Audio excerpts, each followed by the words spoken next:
Ya estamos en contacto con dos madres, Natalia y María José, porque queremos charlar, ¿no?, de los temores que tienen las familias al enviar los chicos al colegio y también del apuro que tienen otros tantos porque quieren que los hijos vuelvan a las aulas, ¿no? Tal cual. Buen día, chicas. Hola, buen día. Bueno, ya hay fecha de comienzo de clases, ¿no? Y acá la pregunta es, ¿están conformes con que sea presencial o no? Antes no sé quién empieza. Sí. Dale, Natalia. La verdad es que viendo el contexto epidemiológico que tenemos en nuestro país y la evolución de la pandemia en el mundo, nos parece totalmente apresurada la decisión de abrir las escuelas, como dijo la ministra Acuña y como ayer respaldó Trota, con el 100% de los alumnos, de los estudiantes, de las alumnas también y de la docencia, porque es un foco infeccioso muy grande las escuelas. Solamente por viajar hay 1.200.000 personas que se transportan, y justamente ayer que empezaron a abrirse las escuelas para que la docencia en su conjunto empiece a trabajar, se vio, y no sé si ustedes tienen a mano los videos, las fotos que pudieron sacar las maestras y maestros y los profesores en cada uno de los establecimientos. Las escuelas evidentemente no están en condiciones, están sucias, no tienen el alcohol en gel, tienen los baños rotos, no están las mascarillas, los termómetros siempre dan 32 o 33 los que andan. O sea, las condiciones no están dadas. Entonces lo que pensamos, más allá, no es una cuestión de miedo, sino que es una cuestión de realidad, que las personas que decidan que se abran las escuelas tengan en cuenta que las condiciones para priorizar la salud tienen que ser otras. Entonces, lo que nosotros pensamos es que si el gobierno quiere priorizar la educación, que lo haga con los reclamos que tenemos desde las familias, desde los estudiantes y también desde la docencia, que es condiciones dignas. La verdad que es un reclamo que venimos trayendo hace un montón, porque las escuelas se van deteriorando, sobre todo las escuelas públicas de hace un montón de años, pero bueno, en esta situación de pandemia y con este apuro de que volvamos, realmente la intención no creemos que sea educativa, ni tampoco creemos que sea para respaldar el derecho a la salud. Entonces, por eso venimos rechazando esta medida del gobierno de una vuelta anticipada sin consulta, porque lanzaron por los medios de comunicación la noticia sin hablar con la familia, sin hablar con la docencia. La docencia recién ayer volvió, sin tener un plan de vacunación, sin tener una respuesta qué va a pasar con el transporte escolar, sin tener una organización adentro de las escuelas. O sea, la docencia necesita, para desdoblar grupos, tener una planta más grande. Eso no está resuelto. Nosotros el año pasado, para tener mejor educación de nuestros hijos, hijas y estudiantes, pedimos dispositivos y conectividad gratuita para todo eso, tampoco está. Entonces, Natalia, nos resulta realmente muy difícil creer que esta medida es a favor de la educación y a favor de la salud. Bien, vamos a la otra postura. A ver, María José, ¿cuál es tu opinión al respecto? Bueno, yo siento y tengo argumentos, digamos, para plantear que lejos de ser una decisión apresurada, es una decisión que ya hace tiempo deberían haber tomado tanto las autoridades locales, las diferentes autoridades locales, digo, en cada provincia, cada distrito, y con el respaldo de Nación. O sea, la vuelta a las aulas, a la educación presencial, ya se tendría que haber resuelto el año pasado, porque había suficiente evidencia y experiencias para mostrar que, por un lado, los chicos no son los propagadores del virus, que las escuelas con condiciones mínimas de seguridad y de higiene tampoco son focos infecciosos. Al contrario, la escuela puede ser un lugar de detección. Además, la escuela históricamente es un lugar donde los niños y los adolescentes aprenden hábitos de autocuidado, de higiene. Bueno, los profesores, los maestros son mucho mejores educadores de estos hábitos, a veces, que los propios padres, con lo cual nosotros hemos perdido, al no tener clases presenciales, este rol fundamental de la escuela, que es acompañar también en la salud, las cuestiones básicas de salud. Y ni hablar de lo que es la cuestión socioafectiva, ¿no?, que brinda el ámbito de la escuela en contacto con los pares en la construcción de un conocimiento que funciona de manera de interacción con los chicos. Todo eso se ha perdido a través de una virtualidad que ha durado demasiado tiempo y ha ido en contra de la evidencia que se ha ido construyendo desde el año pasado en diferentes lugares del mundo, y que hay muchos datos que respaldan esto. O sea, no solo a nivel de que los chicos son los que menos están afectados por la enfermedad, que la transitan de manera leve o asintomática, sino que además, y esto es muy importante, que no son quienes contagian a los adultos.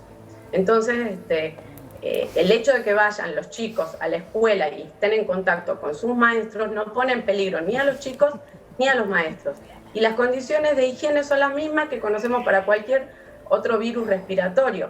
Digo, el lavado de manos, el distanciamiento, por supuesto, bueno, ahora se insiste con el uso del tapabocas. El tema que nos estamos, yo veo justo de tiempo para, a ver, que las clases para mí tienen que volver, coincido. El tema es buscar un término medio para que no tengamos tantos problemas y tanto rebrote. Digo, ¿qué hacemos? ¿Aulas al 30%? ¿Aulas al 50%? Digo, ¿cómo hacemos? A ver, te interrumpo. Una cosa que quiero decir al respecto de lo que estaba diciendo María José, es que dice María José que hay evidencia clara de que no es contagiosa la escuela. Yo justamente tengo otra información que es la que veo por todos los medios masivos de comunicación y es la que está pasando en todo el mundo. Las escuelas son focos infecciosos, las infancias, las adolescencias se contagian y contagian a otras personas. Incluso la semana pasada salió una nota en el Reino Unido de que había consecuencias más graves de chicos y chicas que se habían contagiado y que a las 2 semanas, a los 40 días, les aparecían otros síntomas. Entonces, lo que dicen los medios de comunicación masivos de nuestro país y del mundo es que las escuelas contagian, y por eso en Europa, por ejemplo, a los 15 días de abril cerraron, y por eso también tanto Trota como Acuña dicen que va a haber un cronograma de apertura y de cierre. Quiere decir que acá los responsables de la apertura presencial, porque clases el año pasado hubo y este año va a seguir habiendo. Sí, igual estamos de acuerdo con que las clases del año pasado... La apertura presencial es a conciencia de los responsables de que va a haber contagios. Natalia, no es un monólogo tuyo. ¿Podemos preguntarte cosas o podemos preguntarle a la otra persona también? Porque estás haciendo un acto político. Sí, bueno, pero te estás excediendo. Por favor, ¿nos podés dejar preguntar a la otra persona también? Gracias. ¿De dónde, cuál es la postura que tenés vos con respecto a que pueda abrirse y cerrarse? Porque eso es algo que se había comentado también, que dijeron las autoridades sanitarias y las de educación, con respecto a que si pasa algo, se abre. Si pasa algo, se cierra, como sucedió en Europa, como sucedió en Israel, porque no es cierto que en todo el mundo están diciendo que las escuelas son focos infecciosos. Eso no es verdad, no se está diciendo en ninguna parte, en todas partes se acepta que se abre y se cierra. ¿Qué pasaría en esos casos, según tu criterio? ¿Me están preguntando a mí? No, a vos no. A María José. Bueno, justamente, digamos, el criterio esto de aperturas y cierres ya está, digamos, aplicado y entrenado en diferentes lugares, pero quiero hacer dos acotaciones.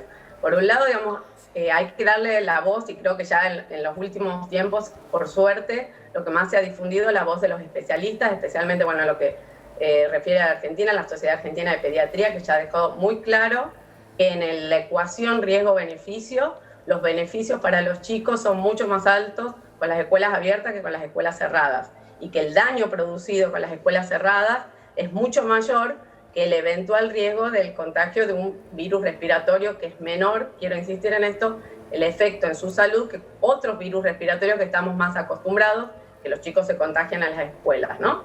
Bueno, dicho esto, la idea del cierre y reapertura de las escuelas está aplicado y está ya aceitado en otros países, porque el criterio es que la escuela es lo primero en abrir y lo último en cerrar.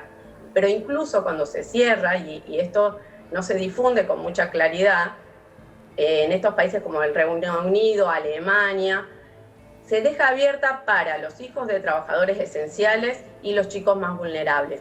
La escuela nunca se cierra por completo, como se hizo en Argentina o en otros países de Latinoamérica, porque hay mucha conciencia del impacto que genera en las más vulnerables el cierre de las escuelas por un tiempo tan prolongado. Ahora, perdón, nosotros tampoco tenemos, perdón, María José, tampoco tenemos un parámetro nacional de qué ocurre en nuestras escuelas. El año pasado... Y es que eso te vas a dar cuenta cuando vas a ver, bueno, pero es lo que está sucediendo y lo que siempre sucedió, y en Europa también, a prueba y error. Pero nosotros no tuvimos ni siquiera 15 días de clases el año pasado. ¿Con qué tipo de estadística y números podemos decir lo que puede pasar en nuestras escuelas? Digo, no sé, no igual tenemos también comparación. hay algo para darle también la derecha a Natalia, que es que yo vi muchos colegios, no todos, vi algunos colegios que han tenido todo el año pasado no estamos hablando de ventilación, para refaccionar, y todavía hay inodoros que están detonados, cosas, sí, hay problemas básicas, edilicios que ya venían de pero antes. tuviste todo el año si no fue nadie al colegio. Digo, hay cosas... Sí, por supuesto, evidentemente no se llegó a tiempo. También hay una realidad, lo semipresencial se puede realizar también teniendo en cuenta que la conexión de internet no en todo el país desde la misma forma, no todos tienen tan buena conectividad, y la verdad que eso el año pasado zanjó mucho la diferencia entre algunos alumnos y otros. Entonces ya creo que llega el momento de ponernos al tanto de algunos conceptos y que todos estén medianamente iguales. Y para eso tienen que ir a la escuela necesariamente. Sí, yo creo que en lo que estamos de acuerdo es que la presencialidad es muy importante para la educación. Sí. Yo también, y el conjunto de los docentes y familias, por el retorno seguro, estamos de acuerdo que la presencialidad es importante, y eso me parece que está bueno dejarlo en claro. La única diferencia que tenemos es que para nosotros el regreso, el retorno seguro significa condiciones de salubridad, de sanidad, de cuidados que hoy no están dadas. Pero ya hay un protocolo establecido por el gobierno, Natalia. Hay un protocolo, pero también hay escuelas que estaría buenísimo que vayan, que la filmen, que le saquen fotos que son reales. Claro, no son el discurso del gobierno, que son las escuelas que con la estructura que hoy está, que ayer abrieron las escuelas, y los docentes y las maestras sacaron fotos y hicieron videos mostrando que están sucios, que no hay insumo, que no hay barbijo, que hay un montón sin ventilación. Y el problema de que el año pasado la educación virtual haya tenido un límite muy importante. Yo, por ejemplo, tengo un hijo de 16 años y tengo una computadora en mi casa y soy docente. Entonces, ¿qué pasa? O doy clase o mi hijo toma clase. Claro, pedí la computadora al gobierno de la ciudad y no me la dan porque hay una computadora en mi casa. Ahora, yo les cuento que ustedes deben saberlo, hace muchos años, cuando existía el Plan Sarmiento, y Macri se postulaba para presidente, había internet gratuita en toda la ciudad de Buenos Aires y se repartían computadoras a todos los alumnos. Sí, igual Natalia, las clases presenciales son en todo el país. La capital federal no es ni un punto de comparación con lo que es la conectividad en el interior del país. Entonces la verdad que hablar desde una ciudad que tiene un privilegio tan grande es dejar de lado a gran parte de la población. Ahora, le puedo preguntar... Acá me parece que el problema... la inversión en infraestructura en ciudad. Entonces la decisión de abrir las escuelas... El problema no es la conectividad... Claro, el problema no es la conectividad, me parece, sino cómo está el tema edilicio, porque vos necesitas sí o sí alguna ventana, algo para ir. El tema es qué va a pasar cuando haga frío y demás. Bueno, todas esas cosas, a ver, tranquilamente puedes volver a clases presenciales y hacer como se hizo en el 2009, creo, la gripe A, que se extendió la vacación de invierno 2 semanas más. Eso puede ser 2 semanas, qué sé yo, para algo que puedan menor. alternar más los cursos. La idea, obviamente, es que no estén 10 meses de manera virtual. La idea es tratar de achicar lo más que se pueda. Lo que pasa es que la prueba y error que mencionabas antes es a costa de la vida de un montón de gente. Te entiendo, te comprendo. Entonces, también, ¿dónde está el derecho a la salud? Pero hay un montón de actividades que se van abriendo asumiendo riesgos también. Pero son los riesgos que corremos todos. Si vas al supermercado, en el mismo lugar donde está el derecho de la salud de los bancarios y los empleados de supermercados, Natalia. En el mismo lugar. Que corremos todos. A ver, María. ¿Cómo dos cosas. Bueno, el concepto de salud atado solamente a la posibilidad de contagiarse de coronavirus es un concepto muy estrecho, obviamente. También y por otro lado, el riesgo, vuelvo a repetir, en población sana y joven, como es la mayoría de la comunidad educativa, estamos dejando afuera cualquiera que sea grupo de riesgo o conviviente con grupo de riesgo. Esto ya está contemplado en el protocolo. Bueno, para esta población, tanto los estudiantes como la mayoría de los maestros, no supone un riesgo mayor que otra actividad presencial. Ahí ya está recontraestudiado, digamos que los maestros en estas condiciones que ya están determinadas de ventilación e higiene básica, no corren más riesgo que una cajera de supermercado, un empleado de la farmacia. Bueno, todo esto, digo, ya está muy claro.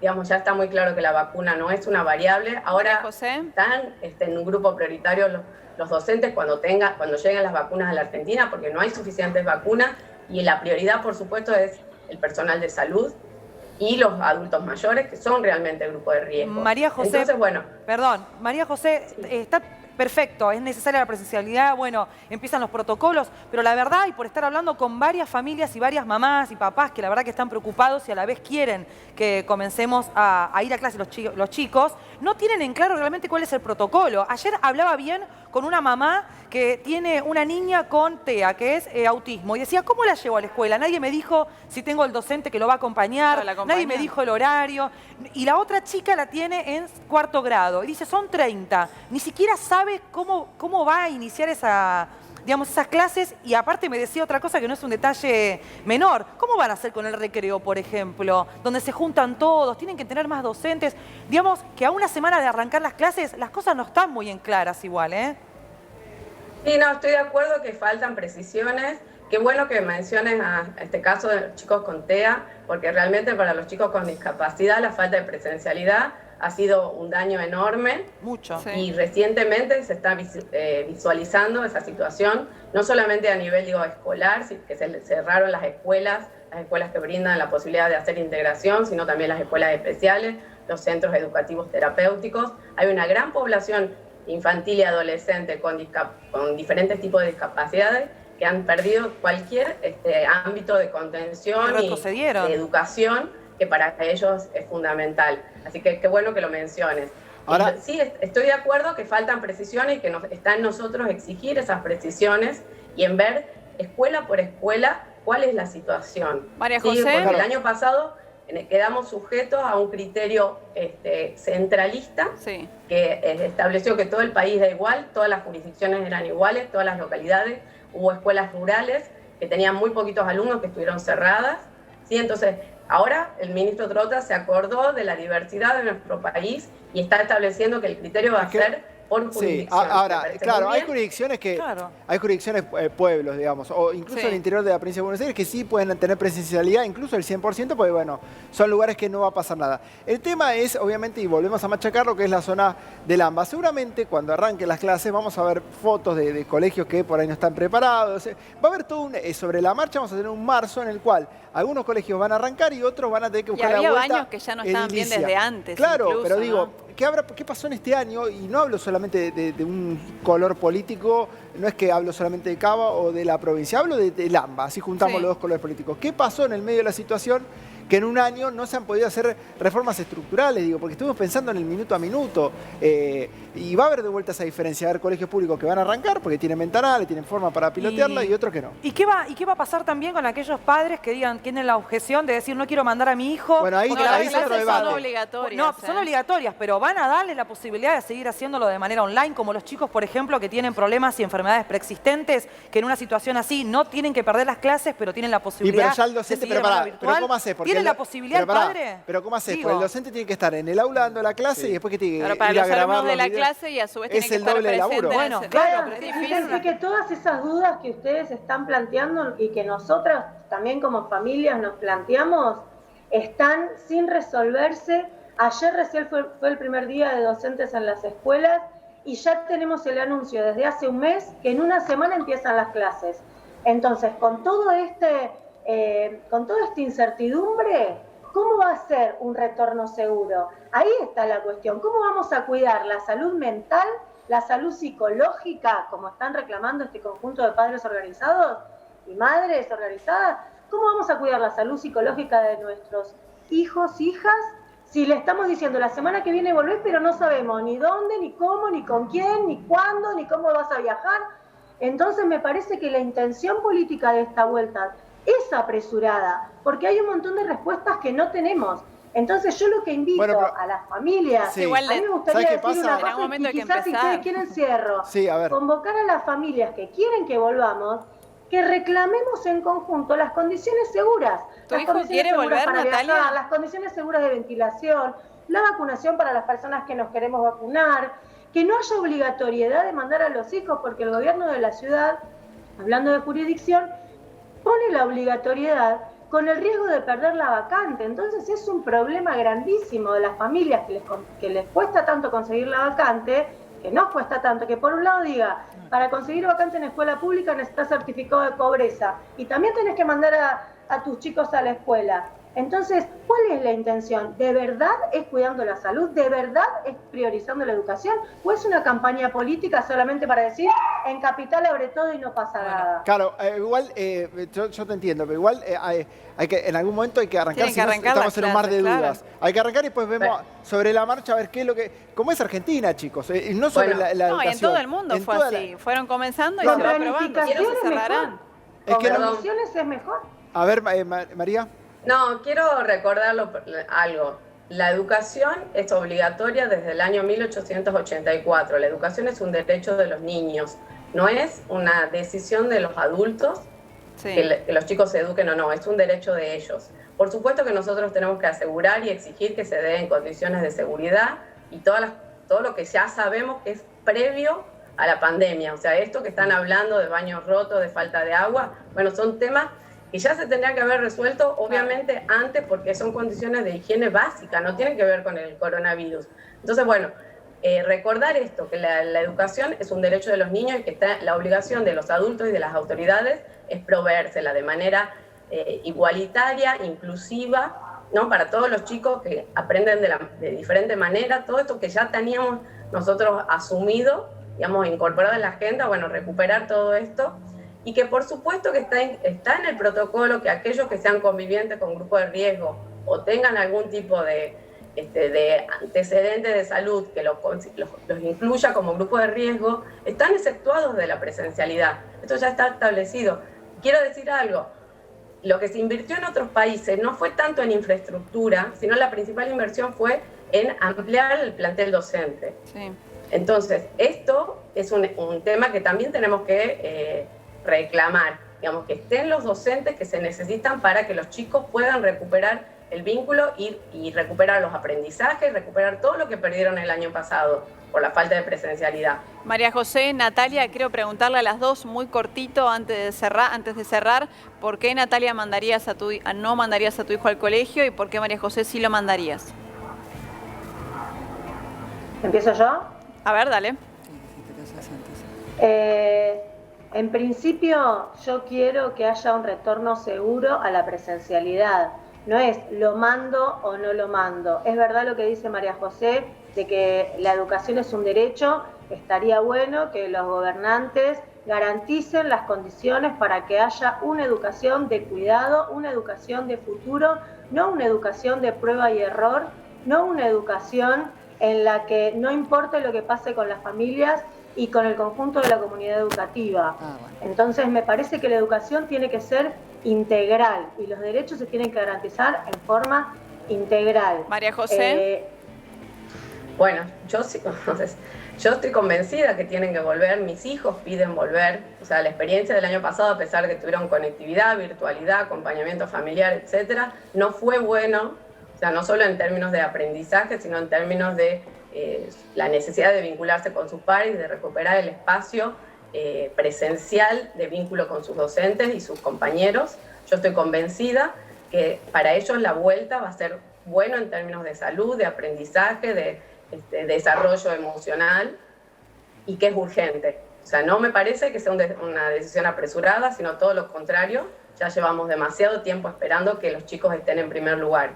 Y por supuesto que no hay que desatender, y eso está en nuestra responsabilidad como adultos, de cuidar el entorno, o sea, que los chicos, digamos, cuando nosotros llevemos a los chicos a la escuela, lo hagamos en condiciones seguras, ¿sí? Cuidando la distancia, si hay algún síntoma que nosotros notamos en la familia, dejándolos en casa y avisando, ¿sí? Todo esto es un compromiso de nosotros como adultos y como familia, y revisar que cada escuela, y esto estoy de acuerdo con Natalia, que cada escuela tenga que mostrar cuáles son las condiciones en que están yendo los chicos a la escuela. Claro. Eso no vamos a abandonar como comunidad, de ninguna manera. No estamos mandando a nuestros hijos y desentendiéndonos. Somos los primeros interesados en la salud de nuestros hijos. Ahora, esta idea de salud solo atada a la posibilidad de contagiarse de coronavirus es una idea muy limitante y que está afectando muchos otros aspectos más importantes de la salud de nuestros niños y adolescentes. Entonces, por favor, seamos conscientes que lo que estamos haciendo ahora,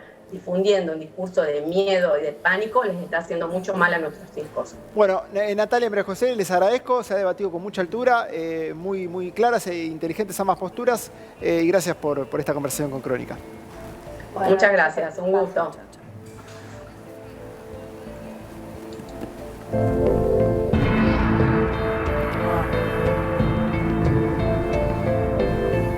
Bueno, ahora empieza el debate personal de cada uno, ¿no? Claro. ¿Qué hacer con tus hijos? Yo en lo particular al mío lo mandaría primero porque... Primero porque es obligatorio. Primero porque es obligatorio, ¿no? Partiendo de esa base. Y segundo porque está en una edad, ya se perdió el maternal, 2 o 3 años que tienen que empezar a hablar, digamos, los varones. Es clave esos